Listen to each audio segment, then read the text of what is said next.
Hi guys, it's Becky, and I am going to be making a set today using my Dollar Bead Box, the Dollar Bead bag for March. And if you can see right here, I have about half of my beads left, and I've used up or pulled out just about the other half of it. And because I am doing my personal challenge this month for full set February, I'm going to be making a necklace, a bracelet, some earrings, and a ring during this video. Now, I sort of want to switch up the format a little bit. If you watch some of my previous ones for full set February, the first week I did necklaces and then bracelets and then earrings and then rings in each of my videos. And I did just one set per video. And then the second week, because I was using bead boxes that all came from the same source, I did one video that was all necklaces and one video that was all bracelets. And then my final video was the earrings and rings. So because this week's videos are going to be from things that are different sources, I wanted to go ahead and do all of the components for that set in one video, one shot we'll go through.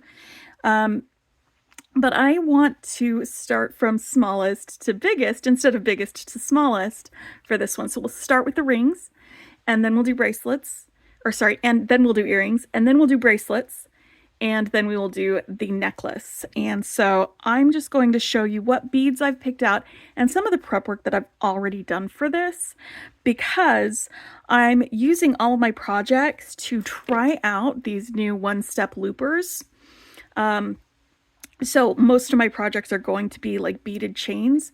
It's a tool that like I'm not familiar with, so I want to make sure that before I do my full review for these at the end of this week, that I've used them and given them a thorough workout and worked out all the kinks that I can and figured out what I liked and figured out what I didn't like. So these tools are the ones that I've been using for this project. One is the 1.5 millimeter and the other one is the 2.25 millimeter.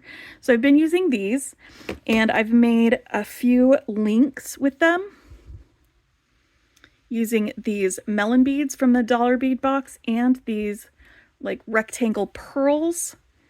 I also grabbed these, like they call them Celtic knot beads, but it looks like a Greek key to me, so that's what they are in my head. So I made some links for those for the necklace. I also used, this is what I used the smaller one for, were to make drops with these 3 millimeter check glass beads and some head pins. So those are the components for the necklace. I'm also using the clasp that came in the box, and these beads are going to be part of my focal. I haven't put that together yet. We'll be doing that at the end of the video, but it's one of these larger beads, this like trefoil pearl or mother of pearl bead, a couple of these triangles, and one of the silky beads. So they're going to be part of that, along with these drops that I made using those 3 millimeter fire polish beads. So those are the beads that I'm using for the necklace. The beads that I'm using for the bracelet are going to be this button. It's going to be our closure. And I'm going to be using the silky beads for this, as well as these 5 millimeter fire polish beads that came in the box, and some of these lighter green, clear 4 millimeter fire polish beads that came in the Dollar Bead bag. So I'm going to be using those for the bracelet. For the earrings, I'm just going to give you an example because I already worked up one of them, and we'll put the second one together. I grabbed a ball head pin and one of the pearls, those same 2 beads that I just showed you, the 4 millimeter and the 5 millimeter fire polish, the paw charm that I was so in love with when we opened the box, and I made a little link with that. So those are the beads that we're using for the earrings. And then for the ring, I went ahead and grabbed the second one of these large green beads that have this like travertine sort of finish, coppery finish on it. So we're going to be using that for the ring. Things that I've added from my stash are findings like some jump rings, some head pins. I'm using for my links this hematite color wire from Beadsmith. Is a really, really close color to this bronze color. So I'm just using that for my links and that sort of thing. Like I couldn't see, it's like a greenish kind of tint to it, but it's the hematite color, and it's 20 gauge wire that I'm using for all of those. For my tools, I'm going to be using a ring mandrel to make my ring. I used these one-step loopers for creating my loops. I am also using some flush cutters for cutting my wire. I've got these for opening and closing my loops. And I'm going to be using some beading wire for my bracelet. I'm going to use this fluorite color. It's this nice light green. And so I'm going to be using some 2x2 crimp tubes and a magical crimper for closing that. Okay, so I think that's everything. That's all my things. So I went over the beads, I went over the tools, we went over our extra bits and pieces. Guess who found her gold crimp beads? That was me. I couldn't find them in my last video, but I found them now. I also, I don't know if you guys ever do this, but I searched high and low for these bronze head pins, and I knew I had seen them recently, and so I pulled apart all of my shelves, and then I put them back together again when I couldn't find them. And I sat down and I resigned myself. I was like, well, I guess I'm just going to not use them. And then I looked over to my left, and they were right there on the shelf, right where I had put them, so they would be convenient to find the next time I needed them. So, just goes to show that I am not an organized person. I just play one on YouTube. Oh boy. All right, so let's start with the ring, since that is what we're doing first. And for this, I'm using that really large bead, and I'm going to be doing this same style of ring where we just wrap a big old messy wrap around the bottom of our ring so it sticks out, and it's like this big old bobble on the finger. This was one of the ones that I did last week, and it's one of my favorites, so I'm wearing it today. I love it so much. So we're going to do this style of ring for this, and so let's just pull off just a big mess of wire, this 20 gauge wire. And I'm just running it through my fingers to kind of straighten out any kinks and to warm it up so that it is a little bit easier to work with. You can use, if you've got some nylon jaw pliers, to straighten out some of the wire, or, run it through like an old t-shirt or something like that while you're pressing on it. But that should be good enough for us for now. So now that I've got some wire, I cut off about 17 inches. I'm going to find the middle. It's right there. I find the middle by holding the ends together and then doing that. So I'm going to put my bead right there on the middle. And then holding the bead and the wire in both of my thumbs, just pushing the wire up against the bead there, because we want there to be some space between where the wire curves or starts to curve around the mandrel and here, because we're just going to wrap around there to kind of give it that space, to give it that lift on there. So where we've got this line, that's where I'm going to grab my pliers and do a little bit of a bend. It doesn't need to be a 90-degree bend. We're just going to bend it a little bit away from there. And I can even use my pliers to push this towards the bottom of that bead. So now that it's in this shape, I'm going to wrap it around my ring mandrel. And if you don't have a ring mandrel, you can still, you know what, actually, I'm going to show you guys how you can do it, because I've used this as an example of looking around and finding something that fits a ring that fits you.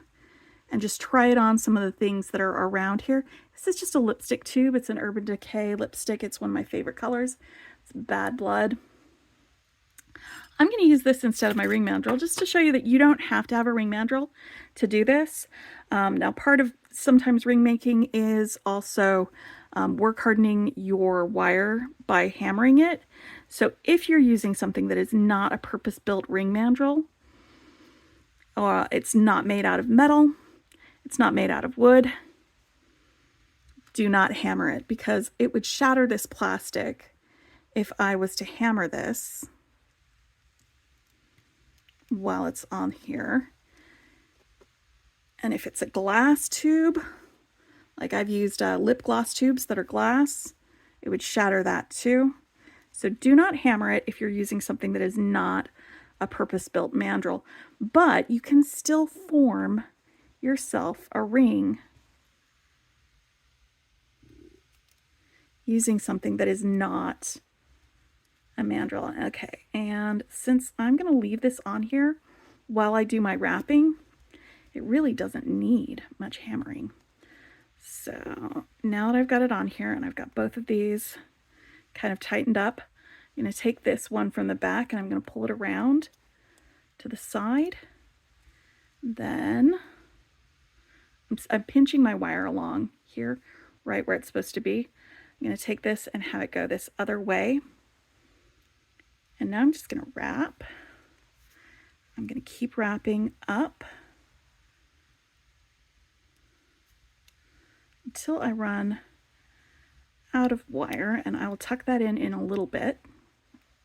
And I'm going to take my other one. I'm going to wrap up a little bit higher. And then maybe down a little bit more. All right, so now that that is wrapped, that is a good size, and it's the right size. It will fit. Oops. Let's pull that off of there. It is going to be a good ring for me. I can find a spot to tuck these guys in. Let me just snip this a little bit so that it tucks easier.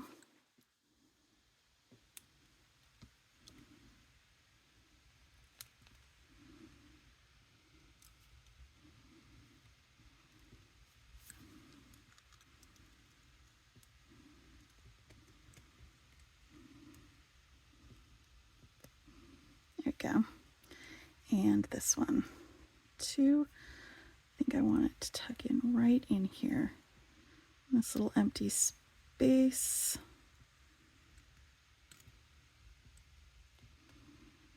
So that's a really easy ring. And I didn't even need to use any specialty tools to do it. It does stick out quite a bit, but you know what? Big statement-y rings are in right now. So that's a big statement-y ring with that big statement-y bead. Let's keep going. Now the next bit is going to be the earrings. So let's pull out my example real quick.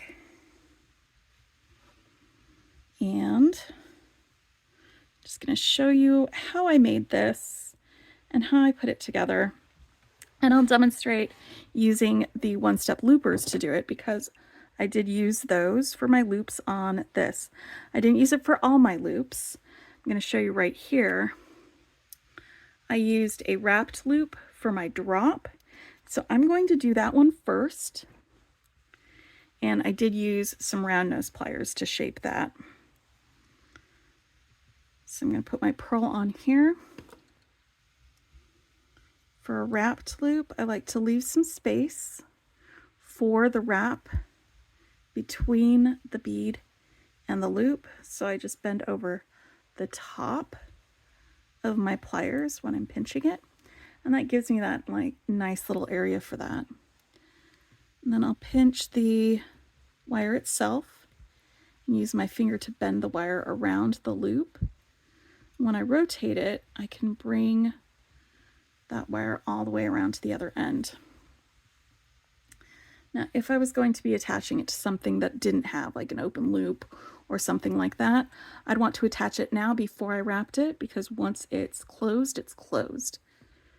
But since I'm not doing that, since the other side will have an opening loop that I can open and close, I'm going to go ahead and just start wrapping around here by rotating my wire around that empty spot that I left.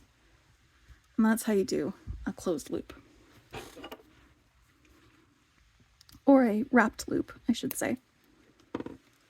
And then you can just use your pliers to tuck in that little end of wire that got left behind. And it's ready to go. Now for the other loops, I'm using the 2.25 millimeter guy and some of the wire here, this hematite color 20 gauge wire. I'm just going to straighten this out.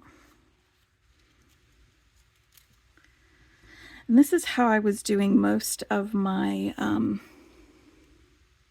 links. Now, I've demonstrated before that I like working off the spool because I feel like I waste a lot less wire when I do it this way. And so I'm going to be doing the same thing, working off the spool to do this. So I've got my one-step looper and I'm still getting used to holding it, still getting used to all of its idiosyncrasies. And I did find out that I don't have to put the wire all the way through this hole that it has on the other side. I can just have it set at the top of this little bit right here. And that way I won't be wasting as much wire that gets cut off when I make my loop. And when it makes the loop, I'm just bending this a little bit here against this ridge on this side to help center my loop.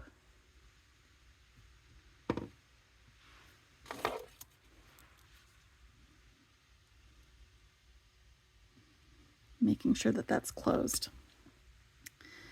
I can push my beads up against that, measure down about a finger's width to cut it off, because I need to make a loop on the other side, and this is a little bit bent, so I'm going to straighten it out.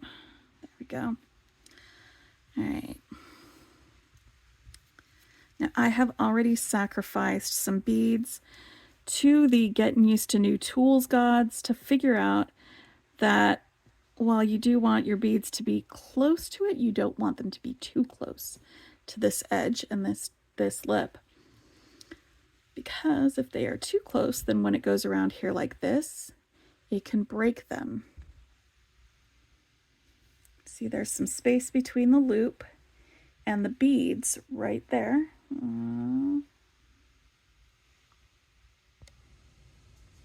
Right there. And that gives you a little bit of space there on the link, so your beads are not going to be pressed up against either of the loops. And like honestly, I've broken beads before when I try to get the loop too close to them, so it's not that big of a deal. I don't think that there's a little bit of space for these beads to move around on this. If you want beads that are snug up against the loops, then you probably should be using wrapped loops and not these open simple loops.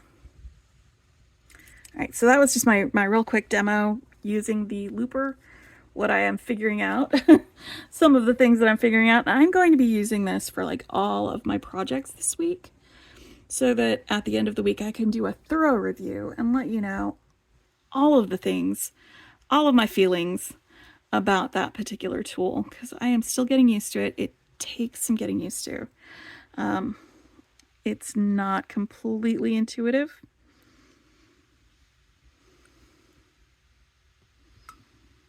All right, so then I don't know if you guys saw, I swung open that loop and then closed it like you do with a jump ring.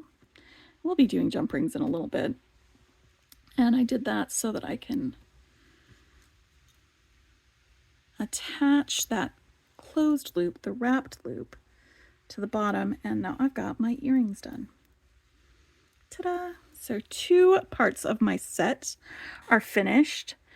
All right, now I am going to make my bracelet, and I'm going to start with the button, and then we've got these silky beads, and these silky beads are, they're a square basically, but the holes in them go through the edges to turn them on their sides, and that is an 18 gauge wire, so it doesn't quite fit in there. There we go. So it turns them on their sides, and they sit like diamonds on your pieces.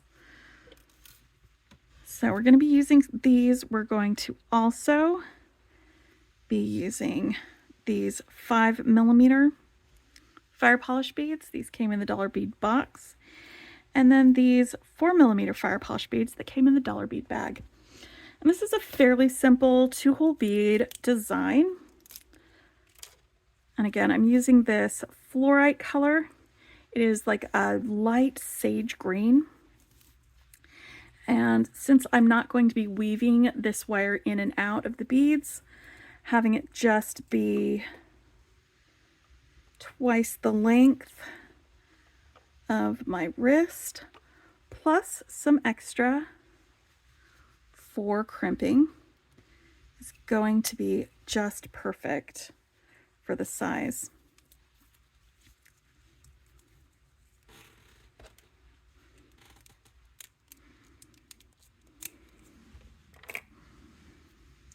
All right, now to start this off, I'm going to drop my button to the center of my wire by holding both ends together and then sticking the button on one of them and just letting gravity basically do all of that work for me. And I'm going to want to crimp it here before I start doing the rest of my my work, and I'm going to use my magical crimper for that.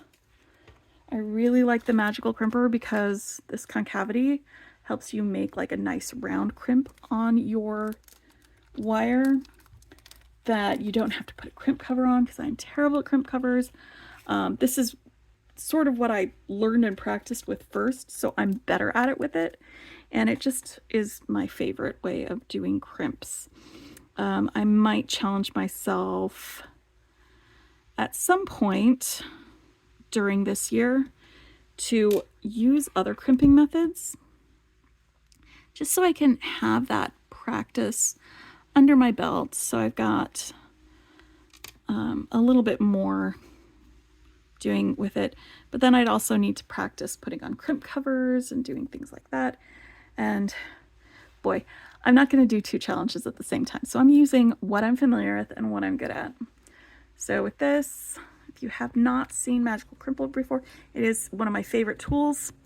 You put your crimp bead on. It only works with this size, the 0.018 and 0.019. It only works with the 2mm 2x2 crimp tubes, and it works with the thicker wire. Like this is 0.019 wire, the soft flex medium. So it is perfect for this. If you use a thinner wire, which you can do, you'd probably want to add a little bit of extra wire, like an extra off-cut piece, to help round it out, to give you more meat for the ravioli. And I say meat for the ravioli because, and you'll see in a minute, well, I want to make sure that this will move pretty freely. Let's move that down just a little bit so that it's all right. Yeah, because I want the button to still be movable, so I want my loop to be a decent size for that. It's because when you get it centered, and that's the thing, is you need to get the crimp bead centered in there, and you do your first press, it makes a little ravioli. So you've got those sharp corners on the edges. When you turn it and center it again and press down, and then turn it and center it again, and then turn it. And you just keep going around and around from different angles on that same crimp. It rounds out those sharp edges and gives you a nice smooth crimp bead that isn't going to rub against your skin. And again, you don't need to add a crimp cover to this because I'm terrible at crimp covers. But again, maybe this year I will do something about that. All right, so for each of these strands, I'm going to put on one 4mm fire polish. Whoop, where are you going, buddy? On each strand, one 4mm fire polish, one 5mm fire polish, and one 4mm fire polish. And then I'm going to put each strand through one side, one hole on the silky. So we're going to go through both holes, but with separate strands. And these silky beads are flat on both sides, so you don't have to really pay too much attention to their orientation. Some other silky beads will have a little bump on top, like just some extra, what is the word that I'm looking for? Just some extra texture, a little bump on one side. So when you use that type of silky bead, you'll want to just make sure that they're all facing the same way when you put them on there. So for each strand again, one 4mm, one 5mm, one 4mm.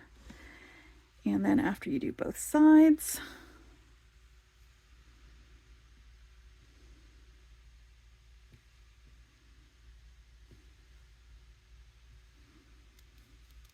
we'll go ahead and go through here.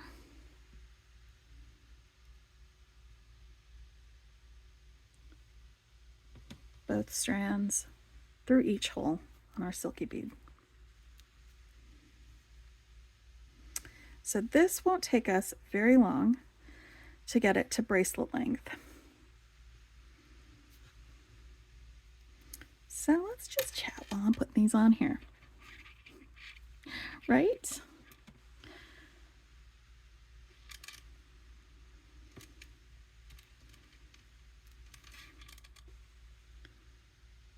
Right, I really like these greens. They are very,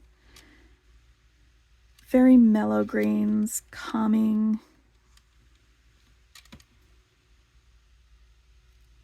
It's pretty nice. And you know, if you wanted to wear some green for St. Patrick's Day, but you are not a Kelly green fan, you could not go wrong with some of these lighter greens.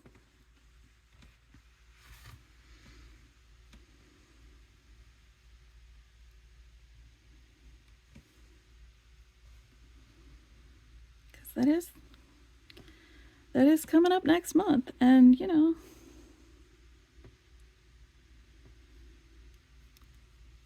nothing wrong with Kelly green. I do love a good Kelly green, actually. And I actually found a great paint color. There's like a perfect Kelly green.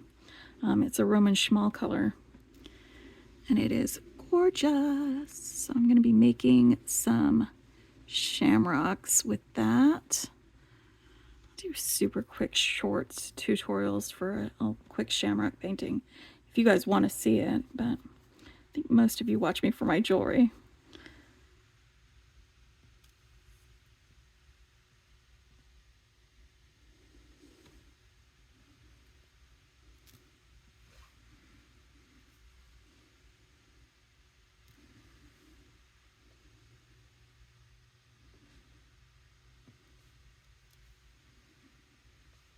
But yeah, I really like these colors. They're super pretty.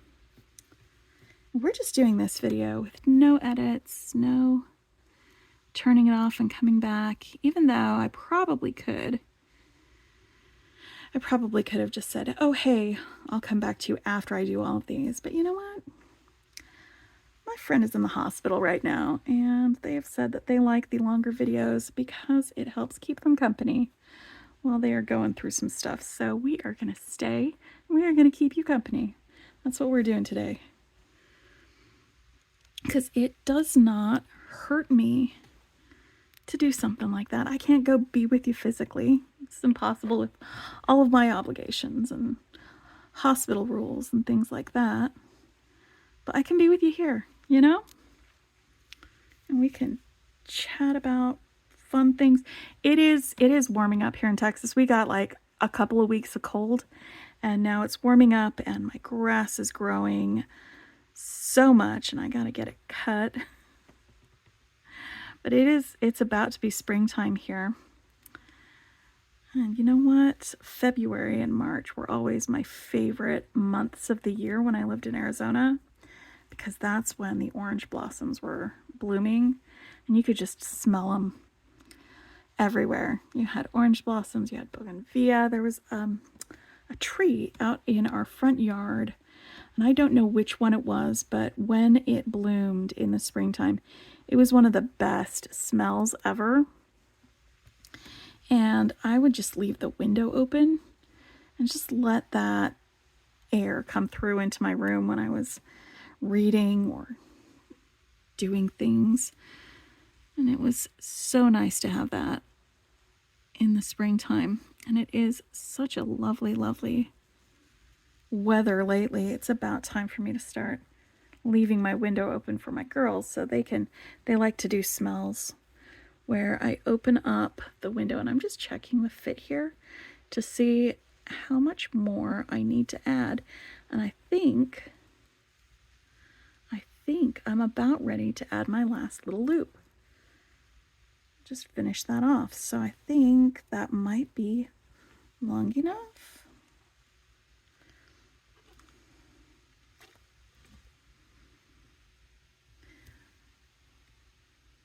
Let me do a couple more of these. But yeah, they like to lay on their little dog bed that I bought them a little platform.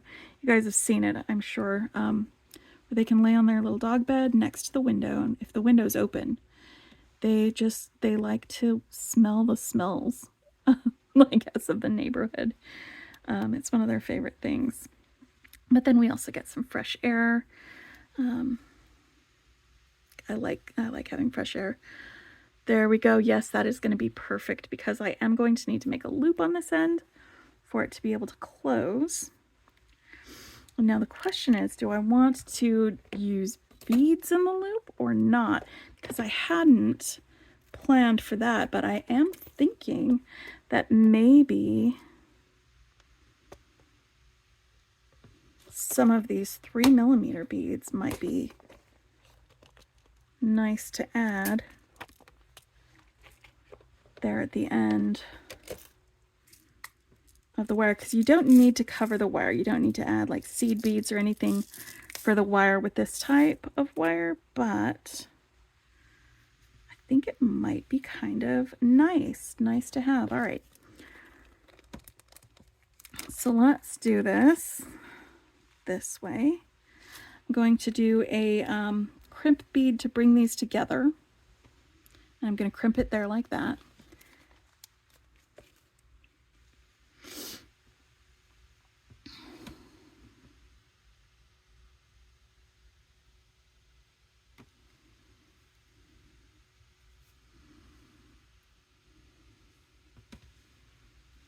And when you do this, you just want to make sure that there's some space between the crimp bead and your beads, so A, you don't crush them, and B, you can get your crimper centered on that bead. And where are you going? Sliding off there.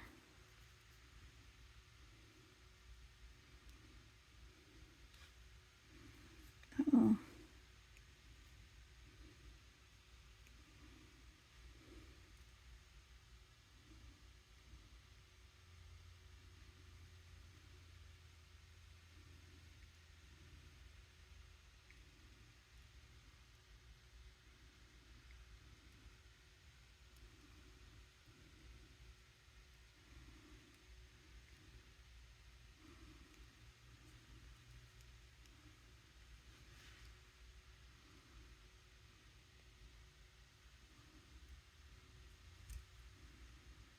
Okay.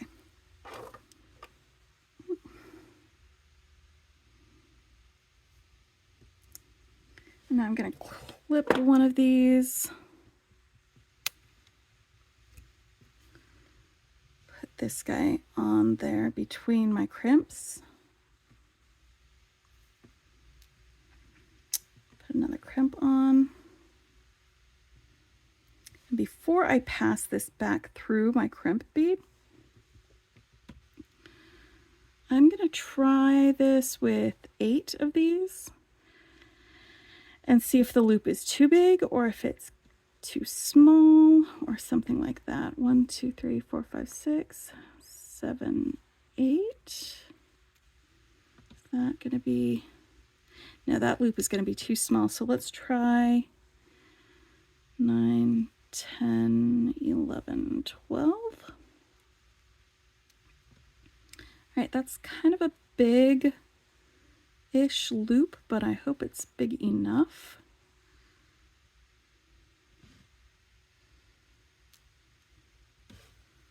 It's because this loop needs to fit around the button, and that is not enough room.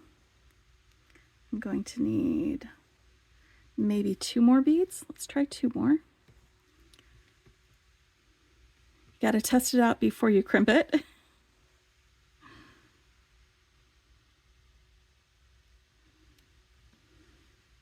So that means that's 14 of these beads. Like I said, you don't have to add beads to do something like this. But I just feel like making it a little fancier. And there we go. It slips right on. Does it slip right out though? Is it too loose? Let's see when it's being worn. I'm just jangling it to make sure that it's not going to come out on its own, but it is something that I can slide on, slide off, and now I've got myself a little loop. All right. Now that my loop is there, let's go ahead and crimp, crimp, crimp, crimp, crimp.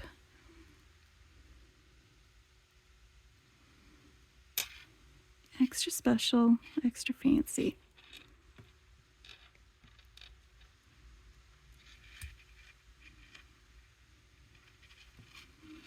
Cut off my extra wire. And now I have a bracelet. So I've got a ring, I have earrings, and now I've got a bracelet. Let's make a necklace. You ready? All right, so making the necklace, I went ahead and made most of these links.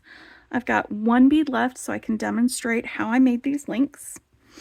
And I've got 1 dangle that I left so I can demo that one because I used different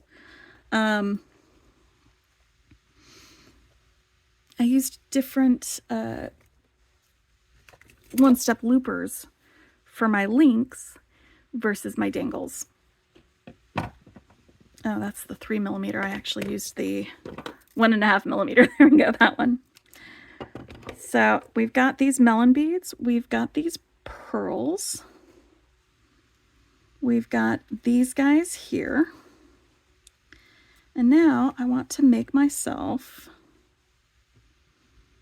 a focal. And I'm going to be using these dangles, some of these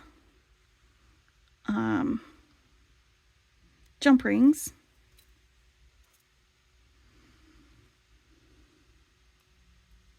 I'm going to use these dangles, some of these jump rings, some wire, and these beads to make a focal for this. So let's start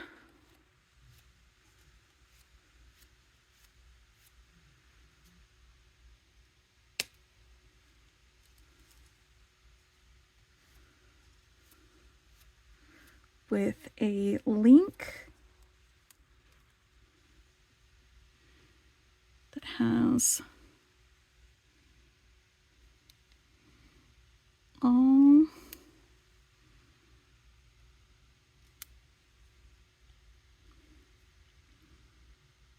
four of these beads on it. And I'm going to grab my one-step looper to make one end of that link. Oh, I don't like how wide I have to spread my hands in order to grip this. This is probably going to be my main complaint about this when I do end up doing my review. But we'll talk about that then. Right now we're just talking about making jewelry. All right. So now I've got these three guys. I'm going to make my loop at the other end.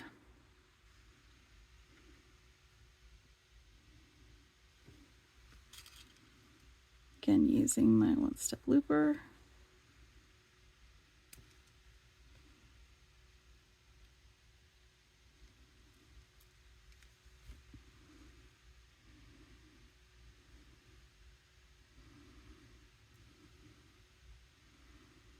All right. It doesn't really matter, I don't think, which way these goes. This doesn't always close the loop on that end. So I am finding that I need to pull these out just to, I guess, doctor it up a little bit to make it prettier, to make it smoother. After I get this off, it's possible that it may get better at it the more I do it. It might be a me problem and not a this tool problem, but we'll find out. All right, so I've got this link made. Next, I'm going to make a link with my silky bead. And I'm going to start by making a little loop right here in the center of this piece of wire.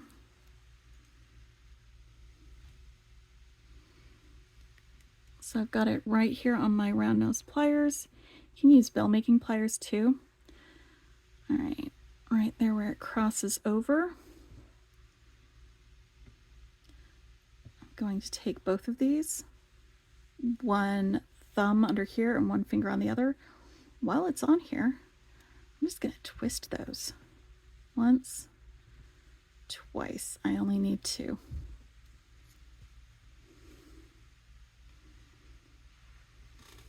So I've got this loop here. Now,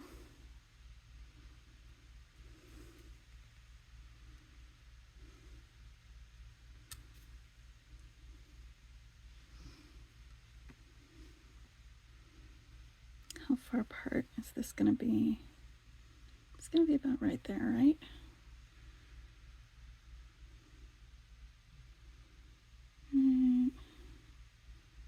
Right there. Right. Just doing a little bit of a bend here to make this straight. And then on the other side of this V, do another little bend to make this straight, or straighter. So I can put this through this silky bead.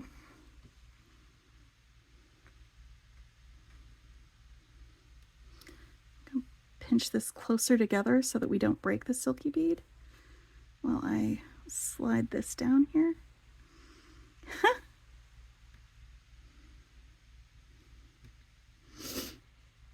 right.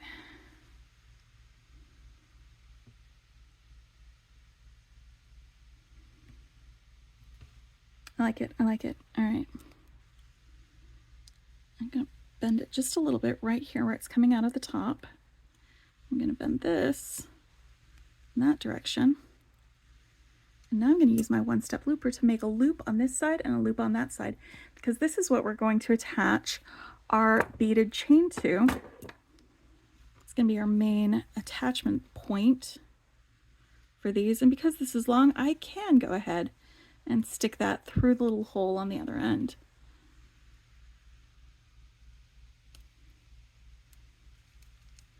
There we go. Oof. Let go.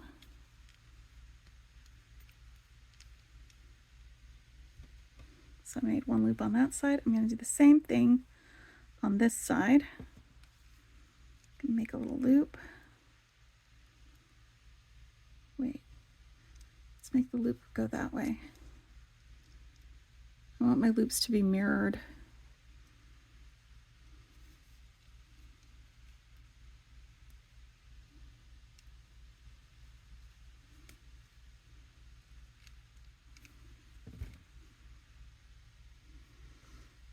Oh, look at my little uterus. All right.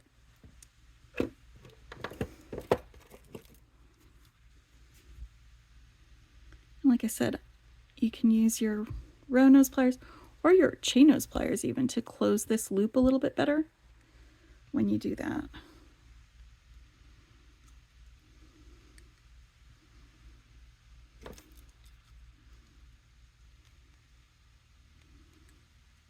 All right, now I'm going to attach this loop to the bottom of that connector.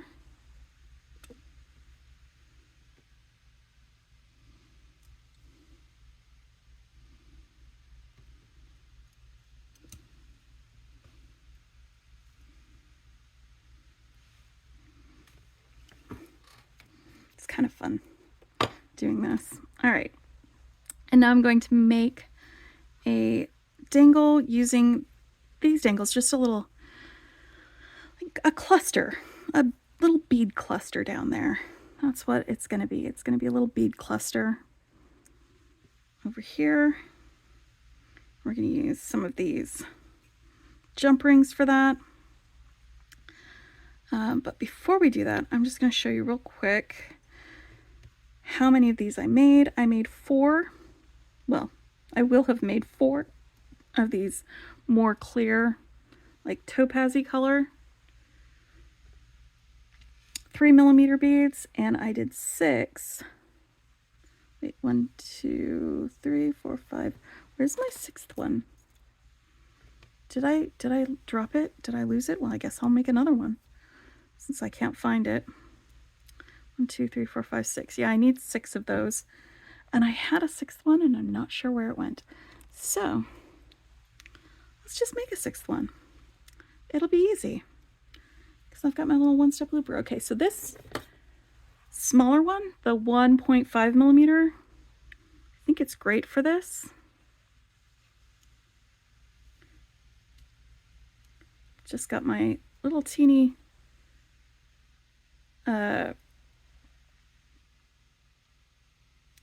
the thing.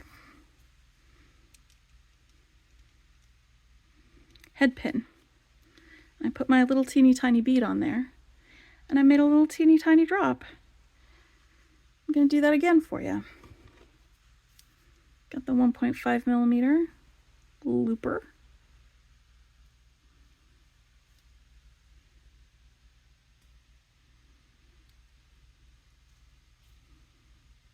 I got my little teeny tiny head pin, my little teeny tiny drop, and it makes a little teeny tiny loop. And sometimes, this is something that I found while I was making these other ones, it will get a little bit stuck on here. So I'm just putting one end of my underneath the loop, just kind of pushing it along this thing until it falls off. Okay, so now I have my guys there. I'm going to open, well, actually, yeah, do I need to? Yeah, I'll open up a jump ring.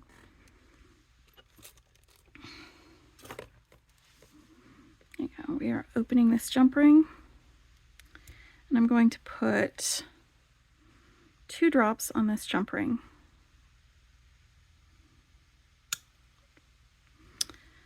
Okay. You know that first part where I was going to open it? Let's actually do that. Because I promise you, these drops will fit a lot better on it. It'll be way easier. if it's open first. That's my pro tip. You're gonna learn things today. Opening the jump ring first is the key. All right, now I can close it. I can pick up a second jump ring.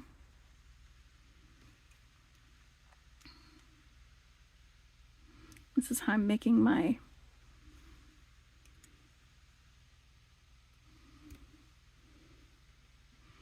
cluster. I'm going to put on one of the next color. So I started with like these kind of taupe, mushroomy color drops, and I'm using the clear ones. So I'm putting one of them on. And then I'm going to put on this jump ring that I just attached those other ones to. And I'll put on a second drop. Now I'll close this jump ring.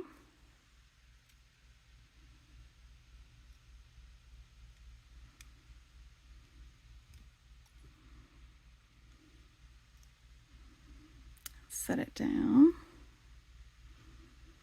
And I'll open up another jump ring. And I'm going back to that mushroomy color.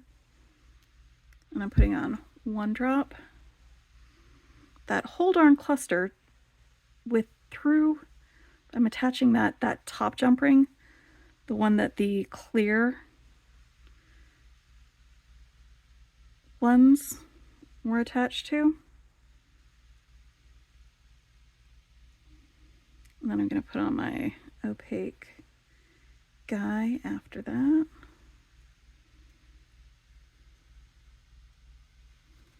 And close up that jump ring. Whoop. There you go.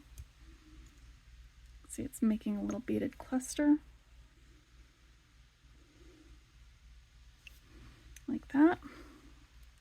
We're going to do the same thing, but I'm going to use these clear guys, and then we'll do these ones from our last one.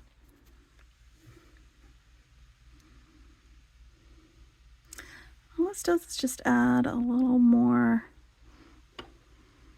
dangle, a little more interest, a little more sparkle to this focal. It kind of will serve as a end piece too to it.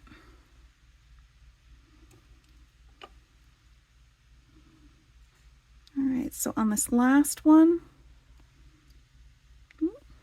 where are you going, buddy? I'm gonna open up the jump ring. And just like the others, I'm going to put on one drop, the previous jump ring, another drop, and this time before I close it, I'm going to attach it to this loop here at the bottom of that link. There we go.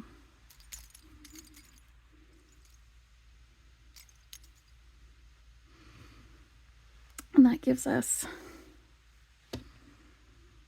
I just love how like it's all these different like geometric shapes too. Like you've got your little diamondy guy here, you've got your trefoil, you've got your triangles, you've got a round circle. That's actually super fun. And I'm here for it. All right. So now the order that we're going to be doing these in, and maybe I lied, maybe there will be a an edit, because I don't know if I'm going to have enough conversation for this, but now I need to get these in order. I have 3 of these, 3 of these. I've got 10 of the 1, 2, 3, 4, 5, 1, 2, 3, 4, 5, 10 of these, and I've got 8 of these. So I need 1, 2, 3, 4. Ooh, I still need to make my loops for that guy. 1, 2, 3, 4. So this is going to be each side of the necklace. But let's make this loop one more time. The more I practice with these, the better I'm going to get, and the more advice and feel I'm going to feel about moving forward with these.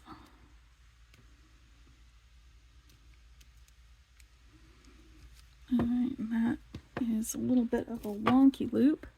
See how it's open like that? It's great if you're going to be attaching it to something, but I'm not, so I'm going to close it.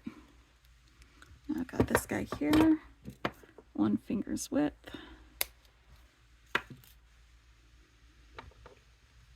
Okay. And then this part.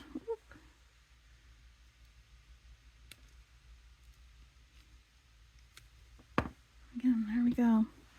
And I think maybe the reason it's wonky is because I'm not using a long piece of wire that will fit all the way through that hole on the other side. And if it means that I'm saving on my wire and I'm not going to be making as much wastage, because this is it. This is all the wastage from that link. It was just this little bit extra. And I could probably close it up a little bit easier. I mean, and we've got like these little bits of wire that are cut off, so I'm not stressing about that. All right, so what are we gonna do for our guys? Let's do one of these, and we'll just do this all the way up.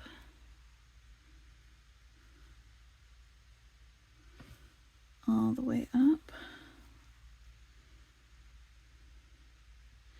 And I'm still trying to decide if I want to, you know what?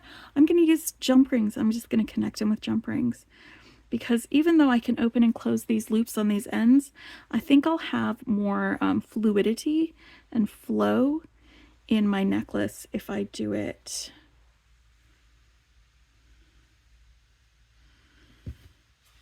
with the jump rings in there. So let's grab us some jump rings and let's get started doing these guys.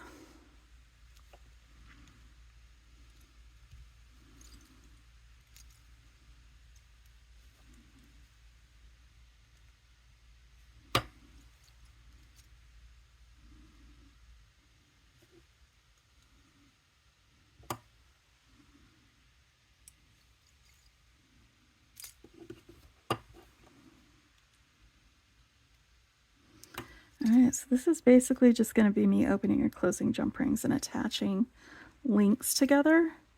You probably have seen that sort of thing before. If not, if you're brand new to this, I'll just walk you through that real quick. Because you might be like, what is she doing?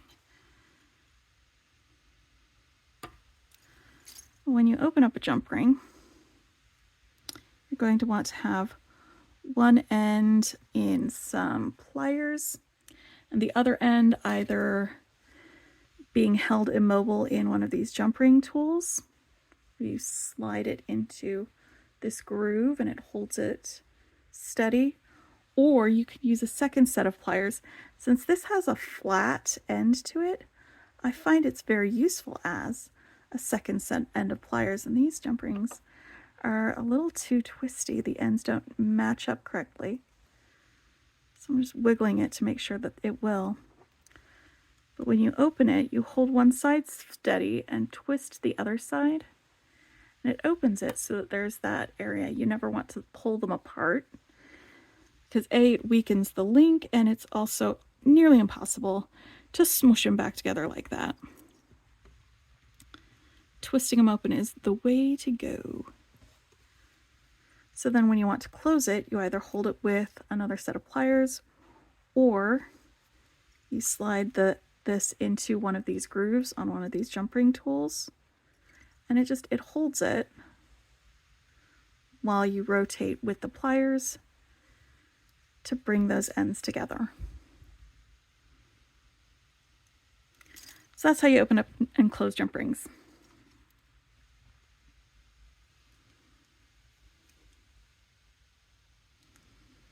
It is a useful skill. It's something that gets easier the more you practice with it. Again, I'm just going to show with this one. Again, so there's like a couple of different ways, either another set of pliers or one of these tools. And for these tools, some people will actually like hold it on their finger and do it like that. I like to hold it in my fingers. You could put it on your thumb. You could have it on a separate finger that you're not using, one of your non-dominant fingers. Usually you get one of these rings with like jewelry making kits, or sometimes it will be included when you purchase some jump rings.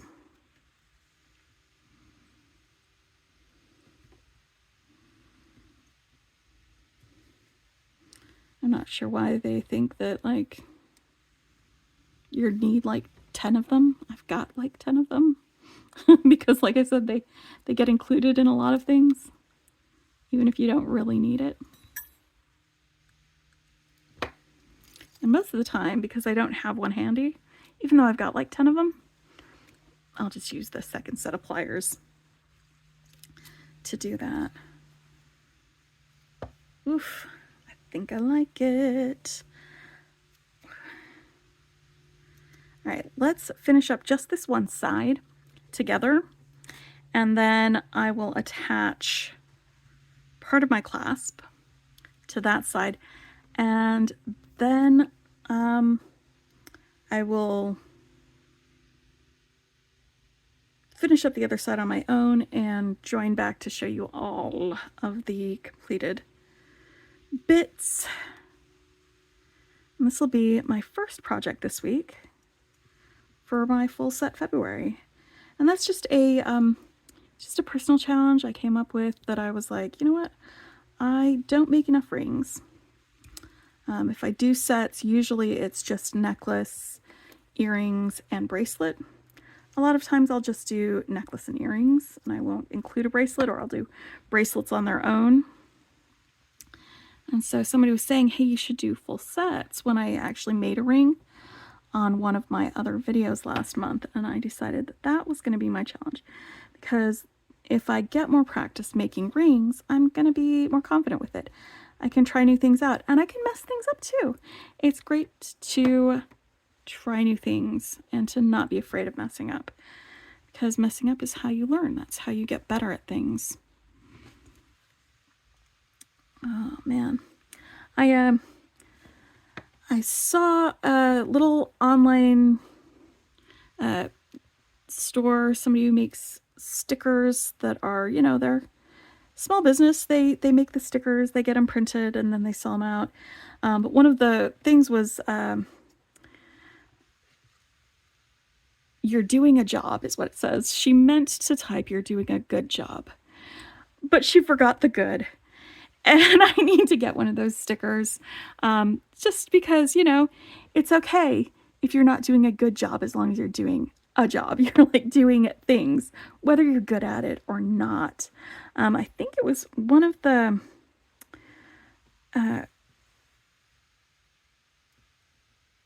authors from the last century who fairly famous. I can't remember who it was.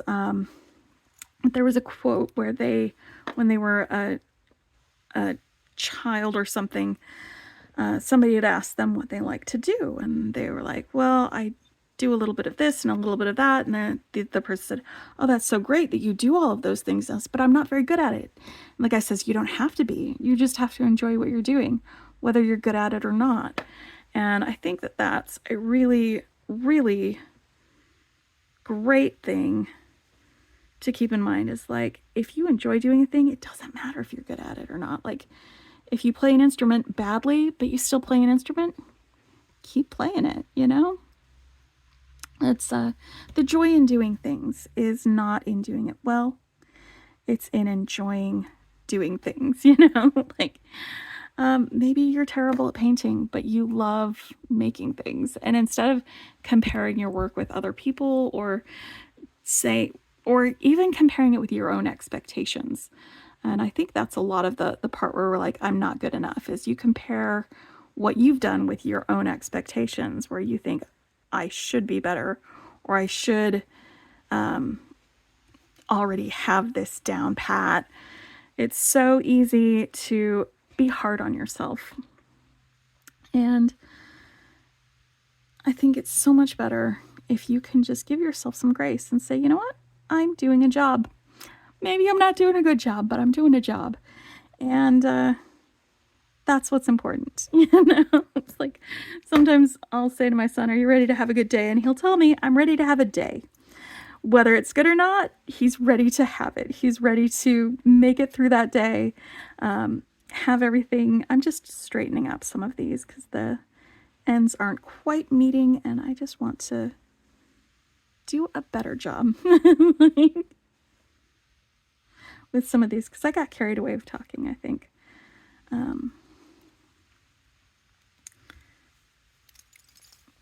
Oh yes, that's perfect for length. So I'm just going to pop the toggle end on this side, and then we'll do the circle end on the other side when I get there.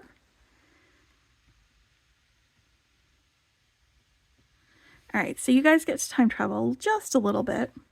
It's not going to be, you know, days in the future.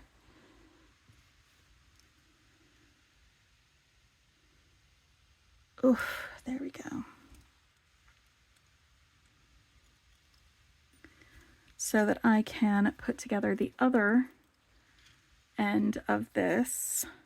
And these are such light colored beads that we probably would get a better idea of what this looks like against the dark wood. So I'm going to put the other end of this together, and I will come back to you and I will show off what I have done, and we can admire our work because it's important. You know, there was a very famous knitting designer who wrote very pithy knitting patterns, and very often her patterns would include in the directions to stop, make a cup of coffee, and admire your work, because you need to do that. You need to admire your work. You need to hold it up and say, hey, look, good job, Becky. Or you might not say that because your name's not Becky, but it might be, in which case you can say, good job, Becky. But, you know, just letting yourself know, hey, I'm admiring my work. Because, I mean, other people might admire it, but you're the person that matters, whether you like it or not. So I'll meet you right back here, and then we can admire our stuff together. Okay, I finished both ends of my necklace, and I was right. Because these are such light beads, you can see them so much better against this dark background. And I love the way that I turned off my overhead lights so that we just get the glow from my window, just illuminating all of them, and I love them so much. So yes, we've got our necklace that I used, all of these links that I made, just using some beads from that box, and it really added a lot of length to use some of these longer beads. There were some other longer beads in the box too that would have worked, but I was going with really light colored beads for this. I think the darkest beads that I used were these silkies, and I kind of had a lot of fun putting together my focal for this with my little dangle and all these drops and just the really fun shapes. And again, we've got different geometric shapes going up here too. And then we've got our bracelet using the silkies and these check glass beads, and then this button as a closure. And I love that. And then the ring, super simple, but very big. A nice statement-y large bead ring. And then our earrings with those paw print charms. I had to use these for earrings. I couldn't not. It was important that I use them. So even though they are gold and not the bronze, I think they still go with it, because like the antique part of the paw print is about the same color as that. So we've got those, and we've got the same beads that we had in here, and some of the same beads that we had in here. No, different beads. Okay, so same beads that we have here, but this bead we've got over here too. So it does all make a cohesive set that maybe it's not all completely the same beads, but it can be worn together. And I hope you enjoyed this for my first full set February for week 3. And this was the Dollar Bead Box. And if you want to subscribe to Dollar Bead Box, I will put a link to the place where you can subscribe to that in my description. I think I've got a coupon code. Pretty sure I do. But it'll give you $2 off your first box, and possibly $2 off your first order from the Dollar Bead Club, which is where they've got all these beads for like $1, which, like, you don't get anything for $1 anymore. Not even at the dollar store, man. It's crazy. I don't understand how they do that. Anyway, I will see you guys at the next video. Bye.